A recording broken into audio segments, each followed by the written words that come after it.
திரும்பி பார்க்காதன்னு சொல்லியும் கேட்காம, திரும்பி பார்த்து உப்பு தூணாக மாறிப்போன இந்த பெண்ணின் கதை உங்களுக்கு தெரியுமா?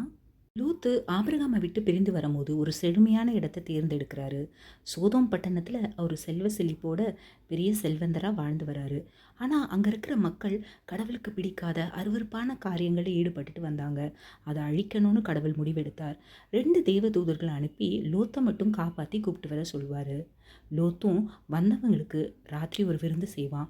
திடீர்னுட்டு அந்த சூழ்ந்த மக்கள் அந்த 2 தெய்வ தூதர்களையும் வெளியில் வர சொல்லு, நாங்கள் அவங்கள பார்க்கணுன்னு தெய்வ தூதர்கள் உடனே அவங்க கண்களுக்கு குருட்டாட்டம் வர பண்ணி அவங்கள அந்த இடத்துல இருந்து தப்பிக்க வைப்பாரு.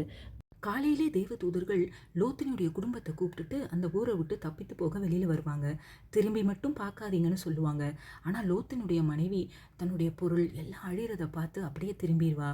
அங்கேயே அவள் உப்புத்தூணாக மாறிடுவா.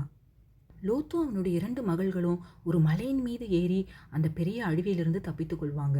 ஜீசஸ் கிரைஸ்ட் தன்னுடைய ப்ரீச்சிங்கில் லோத்தின் மனைவியை நினைத்து கொள்ளுங்கள்னு சொல்வார். கடவுள் நம்மக்கிட்டையும் சில நேரங்களில் சில பொருட்கள், நினைவுகள், இடங்கள், உறவுகள் இதெல்லாம் திரும்பி பார்க்காதன்னு சொல்லலாம். அந்த டைமில் நாம் the cross before me, the world behind me, no turning back, no turning பேக்னு இருந்துடணும்.